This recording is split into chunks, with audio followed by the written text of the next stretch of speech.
আজকে প্রচুর পরিমাণে ঝড় আসছে আর প্রচুর হাওয়াও করতেছিল।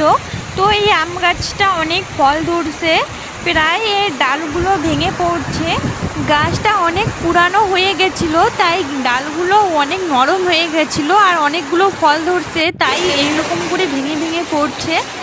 আমরা প্রায় এক বালতি আম নিয়ে আসি আর বাকিগুলো রেখে দিছি, সবাই নিয়ে যাবে একটু একটু করে।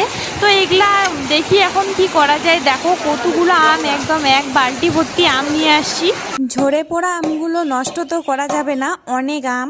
তো মা ভাবলো আচার করে দিবে। তো এই যে দেখো এখানে কাটছে মা ছোট ছোট টুকরো করে, যেহেতু আজকে সন্ধ্যা হয়ে গেছে, রোদ নেই, আজকে লবণ আর হলুদ গুঁড়ো দিয়ে রাখবে সারা রাত, তারপর কালকে রোদে দেওয়া হবে। তো দেখো সকাল সকাল আমগুলো শুকোইতে দিয়েছি, কালকে হলুদ আর লবণ দিয়ে রাখছিলাম, তো অনেকটাই জল বেরিয়ে গেছে। আজকে শুকাতে বেশি টাইম লাগবে না, তাড়াতাড়ি শুকায় যাবে, অনেকটাই রোদ আছে।